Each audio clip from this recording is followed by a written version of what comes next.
So you've narrowed down your search for your property to like a specific county or maybe even a couple of counties. So now you need to figure out if you can actually homestead on those properties. So in this video, we're going to go through 10 questions to ask both the realtor and the county, so you know exactly what you're getting into.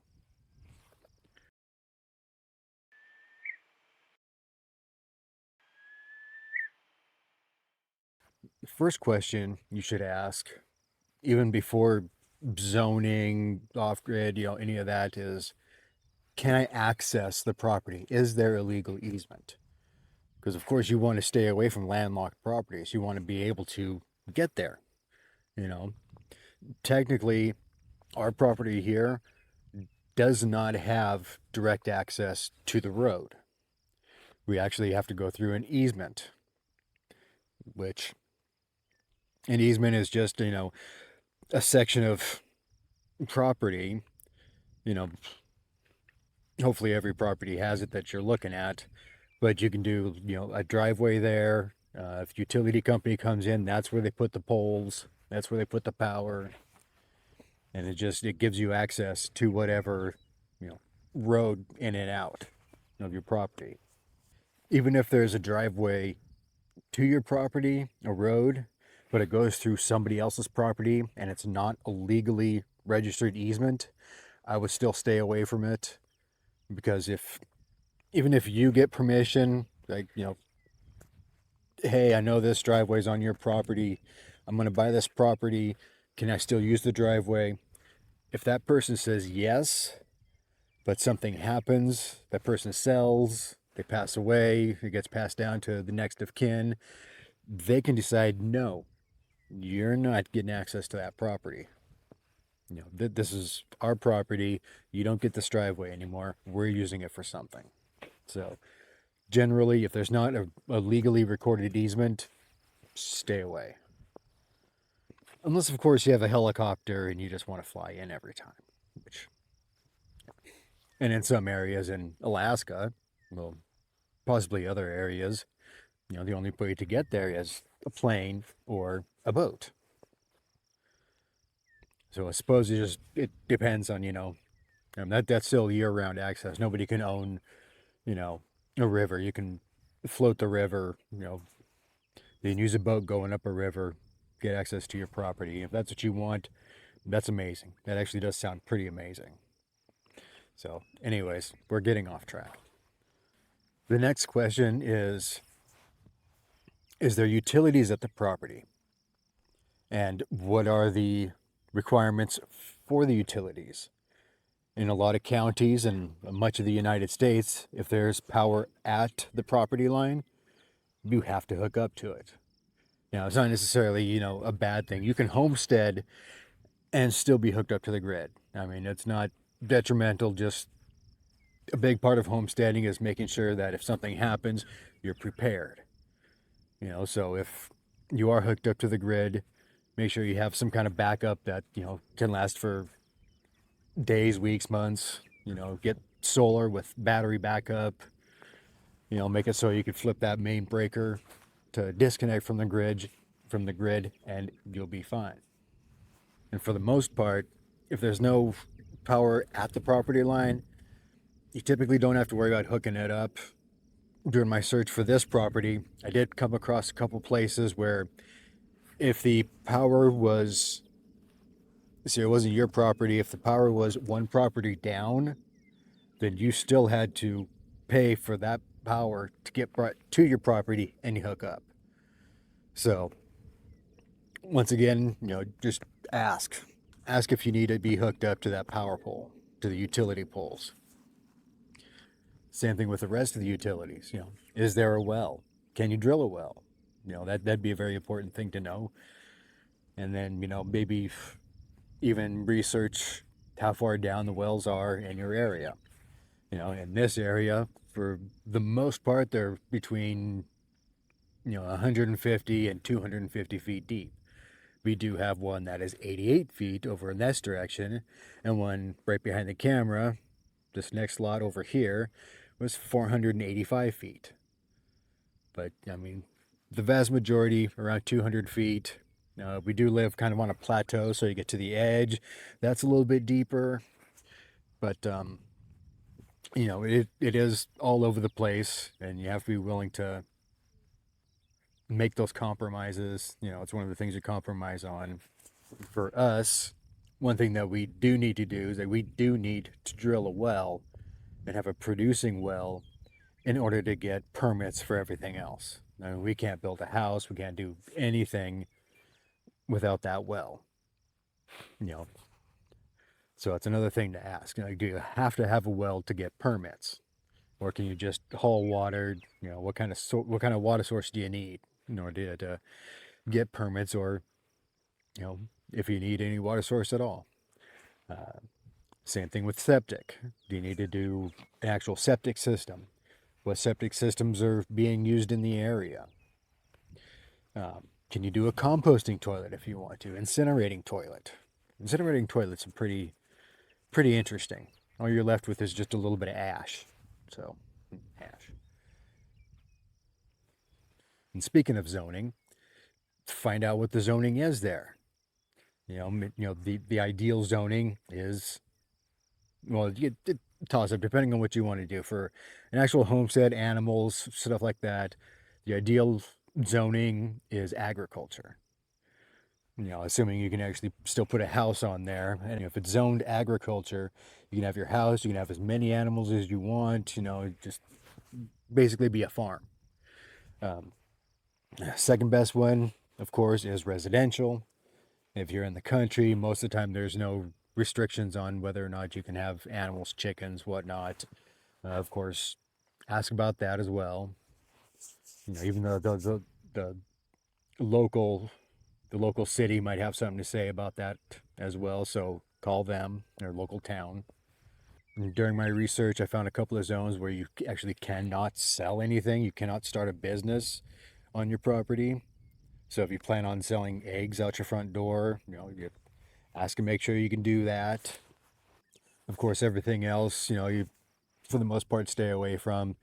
Commercial. Obviously you're not gonna, have a warehouse, start a big company like that. If it's zoned recreational, then most likely you cannot build on it. And it's just going to be camping. And a lot of places, have a limit on how long you can camp there, 14 days.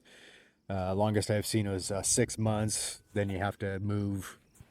So make sure you know what the zoning is. Find out if there is an HOA.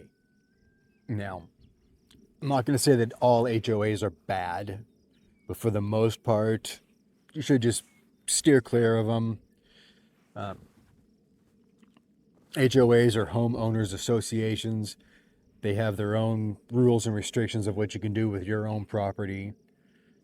Even in the country, they can have some stuff that's unrealistic to what you want to do. I mean, they can tell you, even if the county says you can own a chicken, they can tell you can't own a chicken.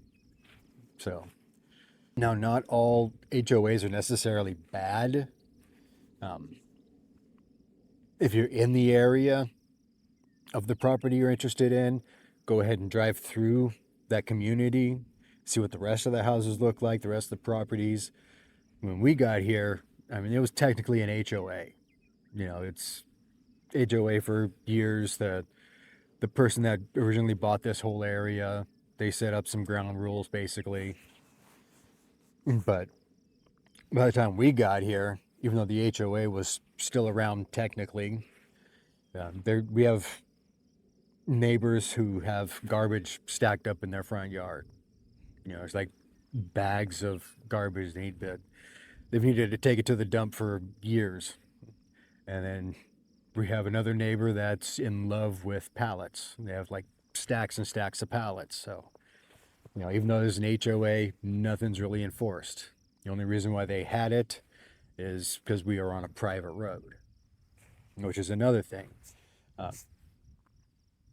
Is the road that it's on public or private? There's good and bad each way.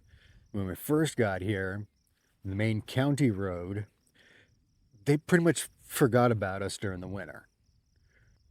So if all that was privately owned, we would have to fork out the money to get it all plowed, which is what we have to do here for our own property.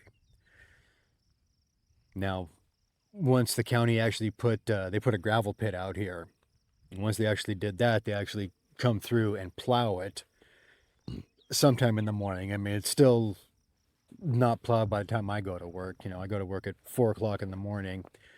They still don't have it plowed, but by the time I get home, it's plowed so that their own workers can get out here. And with our own road, our own private road, we pay a fee each year.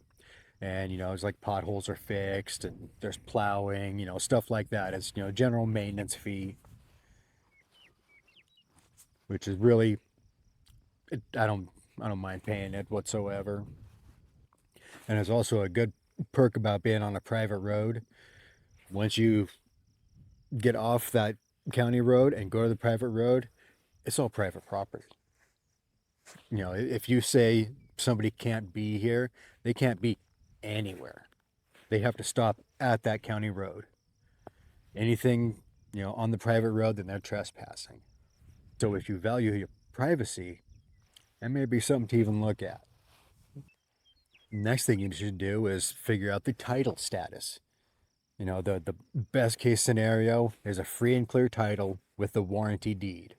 A warranty deed actually basically states that your title is clean and clear. You know, there's no money owed on it. Nobody has any liens on it. And if something happens and it turns out it does have a lien on it by, you know, some obscure thing, because that warranty deed, you know, it's taken care of by the seller, or, you know, worst case scenario, you know, it can be sued. You know, if you end up buying the property under that warranty deed and then something comes up, then you either, you know, get out of the contract if you need to, or, you know, basically it gets taken care of. You know, it's a pain in the butt, because anything that has to do with the legal system is a pain in the butt. But a warranty deed actually, you know, it's like, it's a little bit of extra peace of mind. Another really good thing to look for is a topography map. Actually see like the layout of the land, see if it's smooth, see if it's, you know, up the side of a, you know, if it's up the side of a mountain you really can't do anything with. Could be, you know, 10 acres of land, $10,000, like, oh, that's great. But you look at the topography and it's up the side of a hill, or up the side of a mountain. You can't do anything with it. Pretty useless. And make sure there's space enough that you can actually build what you need to build. You know, our property here is kind of rolling, maybe, you know, from the lowest part to the highest part, you're looking at 20 feet difference. And, you know, it just kind of rolls off into the other section of the property. The area where we're at here has the deepest soil, you know, from, you know, the top down to where the actual bedrock is. This is actually the best place for us. You know, there's some places I haven't even hit the bedrock yet, and, you know, we've dug, you know, the posts for these guys are, you know, 3-4 feet down. So I mean, it's perfect so far. Before we get to the next question, are there any questions that you think should be on the list as well? You know, go ahead and put those in the comments. And if there's any questions you have for me about living off grid, about homesteading, finding your land, getting those first few steps done, go ahead and leave those down in the comments too. If you know anybody that's looking for land, go ahead and share this video with them. And of course, subscribe so you don't miss any video in this series. Now to the next one. Is there a survey on file? You know, do you know where the corners are? You know, if, of course, if you don't know where the edge of your property is, you don't know where you can build. And so do your due diligence on that. Make sure you have every corner marked, or have a good idea within a few feet, you know, depending on how big your property is. You know, you can be within a few feet. You know, we have 20 acres and each property has 30 feet of easement on either side of that property line. So we can be off by 10 feet and still be fine. But we do have 2 spots that are actually marked. You know, the 2 spots would be, was it northeast and southeast? Those 2 corners are marked. Down here at the other end of the property, it is not marked, but there's a fence there for that property over there, so we know our property stops there, and they've also have their area sectioned off.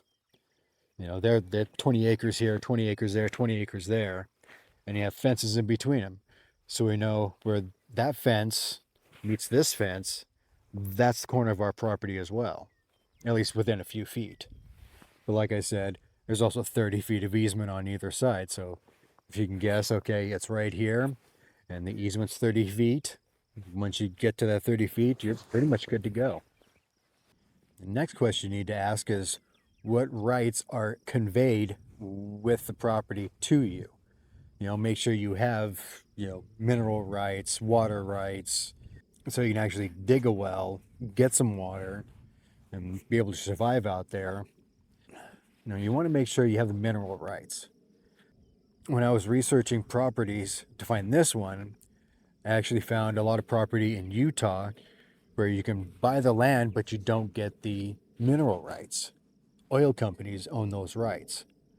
And if you don't own those rights, you know, say the oil company wants to put a well right there in the middle of your property. They're allowed to. They own the rights. And, you know, if they're a nice company, then they'll give you a small monthly sum to rent that square on top of the, you know, on top of where that well's going to go. But I wouldn't expect anything. So if you don't get your mineral rights, I personally just stay away from it. Same thing with water rights. You know, you have to get water rights in order to use water that's either on or under the property. You know, if you don't have water rights, you can't drill a well. Now, water rights and having access to, say, a year-round stream, those can be 2 different things. So even if it says you have water rights, make sure you can access that stream if you need to. And once again, I can't state this enough. Do your due diligence.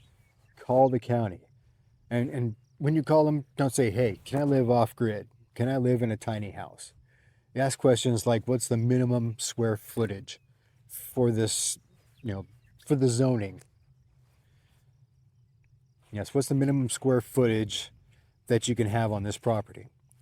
What are the rules about hooking up to the utilities? You know, stuff like that. If you say, hey, I want to live in a tiny house off grid, you know, they're immediately gonna picture, you know, a tiny house or a trailer and just be trashed. You know, same thing with a homestead. You know, you got to ask the right questions, and we'll discuss that in a future video. So make sure you subscribe for that one as well. Now, in the next video, we're going to talk about different ways to actually purchase the land. So if you're interested in that, be sure you hit the subscribe. Go ahead and click that video. And until next time, keep kicking up dust. Faux shizzle.